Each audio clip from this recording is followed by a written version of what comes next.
আজি ৩-২-২০২৪ বৰ্ষৰ প্ৰাতঃ মুৰলী। ওম শান্তি। বাপ দাদা মধুবন। আজি বাবাই কৈছে, মৰমৰ সন্তানসকল, স্বদৰ্শন চক্ৰধাৰী হোৱা তোমালোক লাইট হাউচ হ'ব লাগে। নিজক আত্মা বুলি বুজা, এই ক্ষেত্ৰত গাফিলতি নকৰিবা। প্ৰশ্ন, তোমালোক সকলোতকৈ অন্যান্য বিদ্যাৰ্থী কেনেকৈ?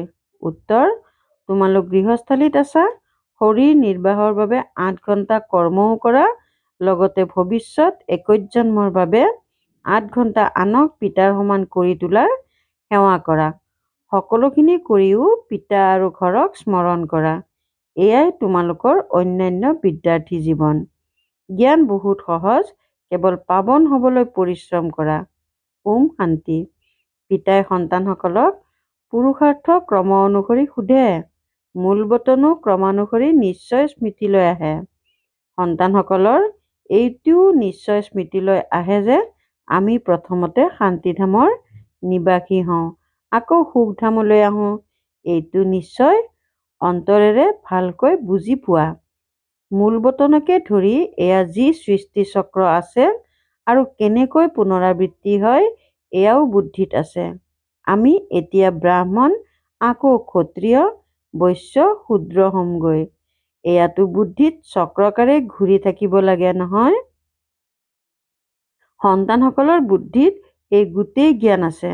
পিতাই বুজাইছে, আগতে নাজানিছিলা, এতিয়া তোমালোকেহে জানা। দিনে প্ৰতিদিনে তোমালোকৰ সংখ্যা বৃদ্ধি হৈ গৈ থাকিব। বহুতকে শিকাই থাকা। নিশ্চয় প্ৰথমে তোমালোকে স্বদৰ্শন চক্ৰধাৰী হবাগৈ।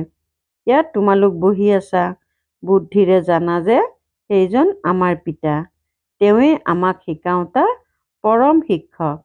আমি কেনেকৈ ৮৪ চক্ৰ পৰিক্ৰমা লগাওঁ সেয়া তেওঁৱেই বুজাইছে। বুদ্ধিত নিশ্চয় স্মৃতি থাকিব নহয়। এইটো বুদ্ধিৰে সকলো সময়তে স্মৰণ কৰিব লাগে। পাঠ ইমান দীঘলীয়া নহয়, ছেকেণ্ডৰ পাঠ। বুদ্ধিত থাকে যে আমি ক'ৰ নিবাসী, আকৌ ইয়াত কেনেকৈ ভূমিকা পালন কৰিবলৈ আহোঁ। ৮৪ চক্ৰ, সত্য যুগত ইমান জন্ম, ত্ৰেতাত ইমান জন্ম, এই চক্ৰ স্মৃতিলৈ আনিবা নহয়। তোমালোকে যি পদ পালা, ভূমিকা পালন কৰিলা, সেয়াও নিশ্চয় বুদ্ধিত থাকিব। তোমালোকে ক'বা যে আমি এয়া দৈত্য মুকুটধাৰী আছিলোঁ, আকৌ একক মুকুটধাৰী হ'লোঁ। পাছলৈ গোটেই ৰাজ্যই হেৰুৱাই পেলালোঁ, তমোপ্ৰধান হৈ গ'লোঁ। এই চক্ৰটো ঘূৰি থকা উচিত। সেইবাবে নাম ৰখা হৈছে স্বদৰ্শন চক্ৰধাৰী। আত্মাই জ্ঞান পাইছে, আত্মাৰ দৰ্শন হৈছে, আত্মাই জানে যে মই এনেকৈ এনেকৈ চক্ৰ পৰিক্ৰমা লগাওঁ। এতিয়া ঘৰলৈ উভতি যাব লাগে। পিতাই কৈছে, মোক স্মৰণ কৰা, তেতিয়া ঘৰ গৈ পাবাগৈ। এনেকুৱাও নহয় যে তোমালোকে এই সময়টোত সেইটো অৱস্থাত বহি যাবাগৈ। নহয়, বাহিৰৰ বহুত কথাই বুদ্ধিলৈ আহি যায়। কাৰোবাৰ কিবা স্মৃতিলৈ আহে, কাৰোবাৰ আন কিবা স্মৃতিলৈ আহি যায়। ইয়াত পিতাই কয়, অন্য সকলো কথা সামৰি লৈ এজনকেই স্মৰণ কৰা। যি শ্ৰীমত পোৱা সেইমতে চলিব লাগে। স্বদৰ্শন চক্ৰধাৰী হৈ তোমালোকে অন্তলৈকে পুৰুষাৰ্থ কৰিব লাগে। প্ৰথমতে একোৱেই গম পোৱা নাছিলা, এতিয়াতো পিতাই শুনাই, তেওঁক স্মৰণ কৰিলেই সকলো আহি যায়। ৰচয়িতা আৰু ৰচনাৰ আদি মধ্য অন্তৰ সকলো ৰহস্য বুদ্ধিত আহি যায়। এয়াতো পাঠ পঢ়োৱা হয়, তেওঁক স্মৰণ ঘৰত বহিও কৰিব পাৰা। এয়া হৈছে বুদ্ধিৰে বুজিবলগীয়া কথা। তোমালোক অন্যান্য বিদ্যাৰ্থী। পিতাই বুজাইছে, ৮ ঘণ্টা শৰীৰ নিৰ্বাহৰ অৰ্থে কামো কৰা, পেচাগত কাম কাজো কৰিব লাগে। লগতে পিতাই এয়া আনক নিজৰ সমান কৰি তোলাৰ যি কাম দিছে, এয়াও শৰীৰ নিৰ্বাহ নহ'ল জানো? সেয়া হৈছে অল্পকালৰ বাবে, এয়া হৈছে ২১ জন্মৰ শৰীৰ নিৰ্বাহৰ বাবে। তোমালোকে যি ভূমিকা পালন কৰা, তাত ইয়াৰো বহুত মহত্ব আছে। যিয়ে যিমান পৰিশ্ৰম কৰিব, সিমানেই পাছলৈ ভক্তিত তেওঁলোকৰ পূজা হয়। এই সকলোবোৰ তোমালোক সন্তানসকলেহে ধাৰণা কৰিব লাগে। তোমালোক সন্তানসকল হৈছা ভূমিকা পালন কৰোঁতা। বাবাইতো কেৱল জ্ঞান দিয়াৰ ভূমিকা পালন কৰে। বাকী শৰীৰ নিৰ্বাহৰ বাবে পুৰুষাৰ্থ তোমালোকেই কৰিবা। বাবাইতো নকৰিব নহয়। পিতাতো সন্তানসকলক এই বিশ্বৰ বিৰঞ্জী ভূগোল কেনেকৈ পুনৰাবৃত্তি হয়, চক্ৰ কেনেকৈ ঘূৰে, এয়া বুজাবলৈ আহে। এয়া বুজাবলৈকে আহে। যুক্তিৰে বুজাই থাকে। পিতাই বুজাই, সন্তানসকল গাফিলতি নকৰিবা। সদৰ্শন চক্ৰধাৰী অথবা লাইট হাউচ হ'ব লাগে। নিজক আত্মা বুলি বুজিব লাগে। এয়াতো জানা যে শৰীৰ অবিহনে আত্মাই ভূমিকা পালন কৰিব নোৱাৰে। মনুষ্যই এইবোৰ একোৱেই নাজানে। যদিও তোমালোকৰ ওচৰলৈ আহে, ভাল ভাল বুলি শলাগে, কিন্তু সদৰ্শন চক্ৰধাৰী হ'ব নোৱাৰে। ইয়াৰ বাবে বহুত অভ্যাস কৰিবলগীয়া হয়। তেতিয়া যলৈকে যাব জ্ঞানৰ সাগৰ হৈ যাব। যেনেকৈ বিদ্যাৰ্থীয়ে পঢ়া শুনা কৰি শিক্ষক হৈ যায়, আকৌ কলেজত পঢ়ায় বা অন্য বৃত্তিত লাগি যায়, তোমালোকৰ বৃত্তিয়েই হৈছে শিক্ষক হোৱা। সকলোকে সদৰ্শন চক্ৰধাৰী কৰি তোলা। সন্তানসকলে চিত্ৰ তৈয়াৰ কৰে। প্ৰথমতে দৈত্য মুকুটধাৰী ৰজা, পাছত একক মুকুটধাৰী ৰজা কেনেকৈ হয়? এয়াতো ঠিক আছে, কিন্তু কেতিয়াৰ পৰা কেতিয়ালৈ দৈত্য মুকুটধাৰী আছিল, কেতিয়াৰ পৰা কেতিয়ালৈ একক মুকুটধাৰী হ'ল, আকৌ কেনেকৈ আৰু কেতিয়া ৰাজ্য কাঢ়ি নিলে, সেয়া বিতংকৈ লিখিব লাগে। এইখন বেহদৰ বিশাল ড্ৰামা। এইটো নিশ্চিত যে আমি পুনৰ দেৱতা হওঁগৈ। এতিয়া ব্ৰাহ্মণ হয়েই সংগম যুগৰ। তোমালোকে যেতিয়ালৈকে নুশুনোৱা তেতিয়ালৈকে এয়া কোনেও বুজি নাপায়। এয়া তোমালোকৰ অলৌকিক জন্ম। লৌকিক আৰু পাৰলৌকিকৰ পৰা উত্তৰাধিকাৰ পোৱা যায়, অলৌকিকৰ পৰা উত্তৰাধিকাৰ পোৱা নাযায়। এওঁৰ দ্বাৰা পিতাই তোমালোকক উত্তৰাধিকাৰ দিয়ে, গায়নো কৰে। হে প্ৰভু এনেকৈ কেতিয়াও নকয়, হে প্ৰজাপিতা ব্ৰহ্মা। লৌকিক আৰু পাৰলৌকিক পিতাক স্মৰণ কৰা হয়।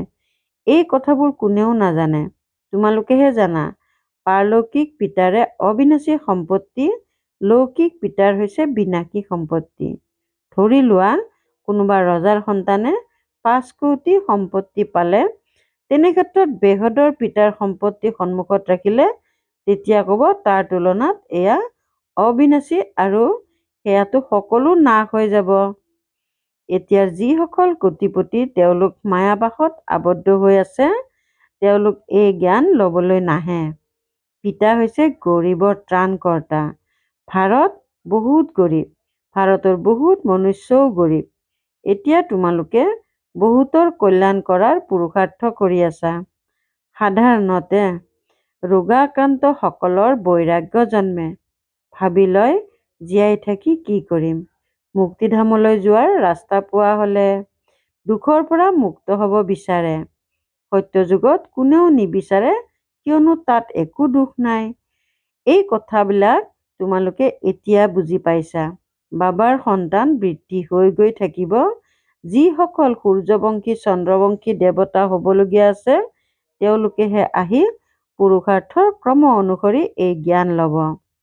এই জ্ঞান পিতাৰ বাহিৰে কোনেও দিব নোৱাৰে। এতিয়া তোমালোকে বেহদৰ পিতাক এৰি কলৈকো নোযোৱা। যিসকলৰ পিতাৰ প্ৰতি প্ৰেম আছে, তেওঁলোকে বুজিব পাৰে যে জ্ঞানটো বহুত সহজ, বাকী পবিত্ৰ হোৱাৰ ক্ষেত্ৰত মায়াই বিঘিনি আনে। যিকোনো কথাত গাফিলতি কৰিলে গাফিলতিৰ কাৰণে পৰাজিত হয়। ইয়াৰ উদাহৰণ মুষ্টিযুদ্ধত ভালদৰেই দেখিবলৈ পোৱা যায়। মুষ্টিযুদ্ধত ইজন সিজনৰ ওপৰত জয়ী হয়। সন্তানসকলে জানে যে মায়াই আমাক পৰাজিত কৰি দিয়ে। পিতাই কয়, মৰমৰ সন্তানসকল, নিজক আত্মা বুলি বুজা। পিতাই নিজেও জানে যে ইয়াৰ বাবে বহুত যত্নৰ প্ৰয়োজন। পিতাই বহুত সহজ উপায় শুনাই, মই আত্মা, এটা শৰীৰ এৰি অন্য এটা লওঁ, ভূমিকা পালন কৰোঁ, বেহদৰ পিতাৰ সন্তান হওঁ। এয়া ভালদৰে দৃঢ় কৰি ল'ব লাগে। বাবাই অনুভৱ কৰে মায়াই সন্তানসকলৰ বুদ্ধিযোগ খণ্ডিত কৰি দিয়ে। ক্ৰমানুসৰিতো হয়েই, এইটো হিচাপেৰেই ৰাজধানী স্থাপনা হয়। সকলো একৰস হৈ গ'লে ৰাজ্য হ'ব নোৱাৰে। ৰজা ৰাণী ধনৱান সকলো হ'ব লাগে। এই কথাবোৰ তোমালোকৰ বাহিৰে আন কোনেও নাজানে। আমি নিজৰ ৰাজধানী স্থাপনা কৰি আছো। এই কথাবোৰ তোমালোকৰ মাজতো যিসকল অন্যান্য সন্তান তেওঁলোকৰ স্মৃতিত থাকে। এই কথাবোৰ কেতিয়াও পাহৰিব নালাগে। সন্তানসকলে জানে আমি পাহৰি যাওঁ, নহ'লেতো বহুত আনন্দিত হৈ থকা উচিত। আমি বিশ্বৰ মালিক হওঁগৈ। পুৰুষাৰ্থৰ দ্বাৰাহে হ'ব পাৰি, কেৱল মুখেৰে নহয়। পিতাইটো আহিয়েই সোধে, সন্তানসকল সাৱধান, সদৰ্শন চক্ৰধাৰী হৈ বহিছানে? পিতাও সদৰ্শন চক্ৰধাৰী নহয় জানো, যি এওঁৰ শৰীৰত প্ৰৱেশ কৰে। মনুষ্যটো ভাবে যে বিষ্ণু হৈছে সদৰ্শন চক্ৰধাৰী। তেওঁলোকে এইটো নাজানেই যে এয়া হৈছে লক্ষ্মীনাৰায়ণ। তেওঁলোকক জ্ঞান কোনে দিলে? যি জ্ঞানেৰে তেওঁলোকে লক্ষ্মীনাৰায়ণ পদ পালে, আকৌ দেখুৱাই যে সদৰ্শন চক্ৰৰ দ্বাৰা বধ কৰিলে। তোমালোকৰ এই চিত্ৰ তৈয়াৰ কৰা সকলৰ ওপৰত হাঁহি উঠে। বিষ্ণু হৈছে সংযুক্ত গৃহস্থ আশ্ৰমৰ চিত্ৰ শোভনীয়, কিন্তু এয়া কোনো শুদ্ধ চিত্ৰ নহয়। প্ৰথমতে তোমালোকে জনা নাছিলা চাৰিটা বাহুধাৰী ইয়ালৈ ক'ৰ পৰা আহিল। এই সকলোবোৰ কথা তোমালোকৰ মাজতো ক্ৰমানুসৰিহে জানা।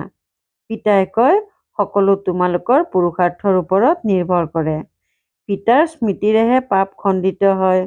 সকলোতকৈ বেছি 1 নম্বৰৰ পুৰুষাৰ্থ এইটোৱেই কৰিব লাগে। পিতাই সময়টো দিছে, গৃহস্থালীতো থাকিব লাগে, নহ'লে সন্তান আদিক কোনে প্ৰতিপালন কৰিব? এই সকলোখিনি কৰিও অভ্যাস কৰিব লাগে। বাকী অন্য কোনো কথা নাই। শ্ৰীকৃষ্ণৰ কাৰণে দেখুৱাইছে যে তেওঁ সদৰ্শন চক্ৰৰ দ্বাৰা অকাসুৰ বকাসুৰ আদিক বধ কৰিলে। এতিয়া তোমালোকে এইটো বুজি পোৱা যে চক্ৰ আদিৰতো কোনো কথা নাই। কিমান অন্তৰ আছে এয়া পিতাইহে বুজায়। মনুষ্যই মনুষ্যক মাৰিব নোৱাৰে, মনুষ্যই মনুষ্যৰ সদ্গতি কৰিব নোৱাৰে। ৰচয়িতা আৰু ৰচনাৰ আদি মধ্য অন্তৰ ৰহস্য কোনেও বুজাব নোৱাৰিব। সদৰ্শন চক্ৰৰ অৰ্থ কি সেয়াও এতিয়াহে পিতাই বুজাইছে। শাস্ত্ৰত এনেকৈ কাহিনী ৰচি দিছে যে সেইবোৰৰ বিষয়ে নুসুধিবাই। শ্ৰীকৃষ্ণকো হিংসক কৰি দিলে। এইবিলাক কথাৰ ওপৰত একান্তত বিচাৰ সাগৰ মন্থন কৰিব লাগে। ৰাতি পহৰা দি থকাসকলে বহুত ভাল ভাল সময় পায়। তেওঁলোকে বহুত স্মৰণ কৰিব পাৰে। পিতাক স্মৰণ কৰি সদৰ্শন চক্ৰও ঘূৰাই থাকা। স্মৰণ কৰিলে আনন্দত টোপনি আঁতৰি যাব। যিয়ে ধন প্ৰাপ্ত কৰে তেওঁ বহুত আনন্দিত হৈ থাকে, কেতিয়াও টোপনি আমনি নকৰে। তোমালোকে জানা যে আমি সৰ্বদা স্বাস্থ্যৱান, সৰ্বদা সমৃদ্ধশালী হ'মগৈ। গতিকে ইয়াত ভালদৰে লাগি যোৱা উচিত। পিতাই এইটোও জানে যে ড্ৰামা অনুসৰি যিবোৰ ঘটি আছে সেইবোৰ একেবাৰেই সঠিক। তথাপিও পুৰুষাৰ্থ কৰাই থাকে। এতিয়া পিতাই শিক্ষা দিয়ে এনেকুৱাও বহুত আছে যাৰ জ্ঞানো নাই, যোগো নাই। কোনোবা বুদ্ধিমান বা বিদ্বান লোক আহিলে কথা পাতিব নোৱাৰে। সেৱাধাৰী সন্তানসকলে জানে আমাৰ মাজৰ কোন কোন বুজোৱাত ভাল। আকৌ পিতাইও যেতিয়া দেখে যে এওঁ পঢ়া লিখা জনা বুদ্ধিমান ভাল লোক আৰু বুজোৱাজন বুদ্ধিহীন, তেতিয়া নিজে প্ৰৱেশ কৰি সেই লোকজনক জ্ঞান শুনাই দিয়ে। তেতিয়া যি সঁচা সন্তান হয় তেওঁ কয় মোৰতো ইমান জ্ঞান নাছিল, পিতাই আহি বুজালে। কাৰোবাৰ আকৌ নিজৰ অহংকাৰ আহি যায়। বাবা আহা, সহায় কৰা, এয়াও ড্ৰামাত নিৰ্ধাৰিত হৈ আছে। ড্ৰামাখন বৰ বিচিত্ৰ। ইয়াক বুজিবলৈ অতি বিশাল বুদ্ধিৰ দৰকাৰ। এতিয়া তোমালোক সন্তানসকলে জানা যে আমি সেইখন ৰাজধানী স্থাপনা কৰি আছো য'ত সকলো বগা আছিল, কলা তাত নাথাকে। এয়াও তোমালোকে বগা আৰু কলাৰ চিত্ৰৰে দেখুৱাব পাৰা। 63 জন্ম কামচিতাত বহি এনেদৰে কলা হৈ গৈছে। আত্মাই কলা হৈ গৈছে। লক্ষ্মীনাৰায়ণৰো কলা চিত্ৰ তৈয়াৰ কৰি দিছে। এইটো বুজি নাপায় যে আত্মা কলা হৈ যায়। তেওঁলোকতো সত্যযুগৰ মালিক বগা আছিল, পাছত কামচিতাত বহা বাবে ক'লা হ'ল। আত্মাই পুনৰ জন্ম লৈ লৈ তমোপ্ৰধান হৈ যায়। সেয়েহে আত্মাও ক'লা আৰু শৰীৰো ক'লা হৈ যায়। গতিকে ধেমালিতেই সুধিব পাৰা যে লক্ষ্মীনাৰায়ণক ক'ৰবাত বগা আৰু ক'ৰবাত ক'লা কিয় দেখুৱাইছে? ইয়াৰ কাৰণ কি? জ্ঞানটো নাই। শ্ৰীকৃষ্ণক বগা আৰু শ্ৰীকৃষ্ণকে ক'লা কিয় দেখুৱায়? এয়াতো তোমালোকে এতিয়া জানা। তোমালোকে এতিয়া জ্ঞানৰ তৃতীয় নেত্ৰ প্ৰাপ্ত কৰিছা। ভাল বাৰু, অতি মৰমৰ কল্পৰ পাছত পুনৰাই মিলিত হোৱা সন্তানসকলৰ প্ৰতি মাতা পিতা বাপ দাদাৰ স্নেহপূৰ্ণ স্মৰণ আৰু সুপ্ৰভাত। আত্মিক পিতাৰ আত্মিক সন্তানসকলক নমস্কাৰ। ধাৰণাৰ বাবে মুখ্য সাৰ ১ নম্বৰ, আনন্দেৰে ভৰপূৰ হৈ থাকিবলৈ একান্তত বহি প্ৰাপ্ত কৰা জ্ঞান ধন মন্থন কৰিব লাগে। পাৱন বা সদায় নিৰোগী হ'বলৈ স্মৃতিত থকাৰ পৰিশ্ৰম কৰিব লাগে। ২ নম্বৰ, পিতাৰ সমান মাষ্টাৰ জ্ঞান সাগৰ হৈ সকলোকে স্বদৰ্শন চক্ৰধাৰী কৰি তুলিব লাগে। লাইট হাউচ হ'ব লাগে। ভৱিষ্যতে ২১ জন্ম শৰীৰ নিৰ্বাহৰ অৰ্থে আত্মিক শিক্ষক নিশ্চয় হ'ব লাগে। বৰদান: ত্ৰিকালদৰ্শী স্থিতিৰে তিনিও কালক স্পষ্টকৈ অনুভৱ কৰোঁতা মাষ্টাৰ জ্ঞানপূৰ্ণ হোৱা। ত্ৰিকালদৰ্শী স্থিতিৰে তিনিও কালক স্পষ্টকৈ অনুভৱ কৰোঁতা মাষ্টাৰ জ্ঞানপূৰ্ণ হোৱা। যি ত্ৰিকালদৰ্শী স্থিতিত স্থিত হৈ থাকে তেওঁ ১ ছেকেণ্ডত তিনিও কালক স্পষ্টকৈ চাব পাৰে। কালি কি আছিল, আজি কি হৈছে আৰু কাইলৈ কি হ'ব। তেওঁৰ সন্মুখত সকলো স্পষ্ট হৈ যায়। যেনেকৈ কোনো এখন দেশত সুউচ্চ স্থানত থিয় হৈ গোটেই চহৰখন চালে তেতিয়া ভাল লাগে, তেনেকৈ সংগম যুগ হৈছে সুউচ্চ স্থান। ইয়াত স্থিত হৈ তিনিও কালক চোৱা আৰু গৰ্বেৰে কোৱা যে আমিয়েই দেৱতা আছিলোঁ, আকৌ আমিয়েই হ'মগৈ। ইয়াকে মাষ্টাৰ জ্ঞানপূৰ্ণ বুলি কোৱা হয়। শ্লোগান: প্ৰতিটো মুহূৰ্তই অন্তিম মুহূৰ্ত, এইটো স্মৃতিৰে সদা প্ৰস্তুত হোৱা। প্ৰতিটো মুহূৰ্তই অন্তিম মুহূৰ্ত, এইটো স্মৃতিৰে সদা প্ৰস্তুত হোৱা। ওম শান্তি।